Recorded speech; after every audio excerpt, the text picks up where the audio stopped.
ಸದ್ಗುರುವಿಗೆ ನಮ್ಮ ಪ್ರಾರ್ಥನೆಯನ್ನು ಸಮರ್ಪಿಸೋಣ. ಗುರು ಪ್ರಾರ್ಥನೆ.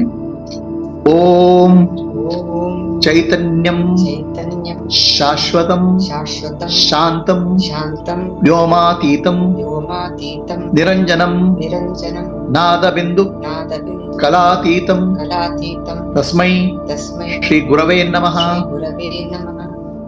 ಹೇ ಸದ್ಗುರು, ಹೇ ಪರಮೇಶ್ವರ, ಹೇ ಸರ್ವೇಶ್ವರ, ಹೇ ಜ್ಞಾನೇಶ್ವರ, ನಿಮಗೆ ನಮ್ಮ ವಂದನೆಗಳು. ಸದ್ಗುರು ಚೈತನ್ಯ ಸ್ವರೂಪ, ಶಾಶ್ವತವಾದವು, ಶಾಂತ ಸ್ವರೂಪ, ವ್ಯೋಮಾತೀತ ಅಂದ್ರೆ ಆಕಾಶದ ಹಾಗೆ ಸರ್ವವ್ಯಾಪಿ, ಆದರೆ ಎಲ್ಲವನ್ನೂ ಮೀರಿದವನು. ನಿರಂಜನ ಅಂದರೆ ಯಾವುದೇ ಕಲ್ಮಶ ಇಲ್ಲ, ಯಾವುದೇ ಲೋಪದೋಷ ಇಲ್ಲ, ಶುದ್ಧ ಚೈತನ್ಯ. ಆ ಸದ್ಗುರುವನ್ನ ನಮ್ಮ ಧ್ಯಾನದಲ್ಲಿ ನಾದ ಅಂದ್ರೆ ಸೂಕ್ಷ್ಮವಾದ ಶಬ್ದ, ಬಿಂದು ಅಂದ್ರೆ ಸೂಕ್ಷ್ಮವಾದ ಬೆಳಕು, ಕಲಾತೀತಂ ಕಾಲಾತೀತಂ ಅಂದ್ರೆ ಸೂಕ್ಷ್ಮ ಶರೀರ, ಸ್ಥೂಲ ಶರೀರ, ಕಾರಣ ಶರೀರ ಇವುಗಳಿಂದ ಭಿನ್ನವಾಗಿ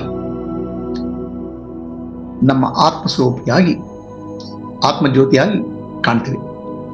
ಅಂತಹ ಗುರುವಿಗೆ ನಮ್ಮ ವಂದನೆಗಳು. ಓಂ ಸದ್ಗುರುದೇವಾಯ ನಮಃ. ಹೇ ಸದ್ಗುರುದೇವ, ಹೇ ಸರ್ವೇಶ್ವರ, ಹೇ ಜ್ಞಾನೇಶ್ವರ, ಹೇ ಪರಮೇಶ್ವರ, ನಮ್ಮ ಮೇಲೆ ಕೃಪೆ ಮಾಡು,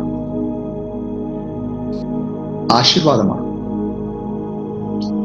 ಆತ್ಮನು ಮೋಕ್ಷಾರ್ಥಂ ಜಗದಿತಾಯ ಭಾವನೆಯಿಂದ ನಮ್ಮ ಆಧ್ಯಾತ್ಮಿಕ ಸೇವೆಯನ್ನ ಮಾಡುವ ಶಕ್ತಿ ಕೊಡು. ನಮ್ಮ ಚಿತ್ತಶುದ್ಧಿಯಾಗಿ ಪ್ರಜ್ಞೆ ಜಾಗೃತವಾಗಿ ಆತ್ಮಜ್ಞಾನ ನಮ್ಮಲ್ಲಿ ಮೂಡಿ ಬರಲಿ.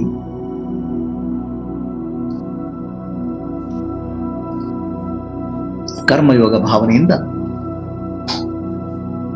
ಯಾವುದೇ ಫಲಾಪೇಕ್ಷೆ ಇಲ್ಲದೆ, ಫಲಕ್ಕೆ ಅಂಟಿಕೊಳ್ಳದೆ ನಮ್ಮ ಸಾಧನೆಯನ್ನು ಮುಂದುವರಿಸುವ ಶಕ್ತಿ ನೀಡು.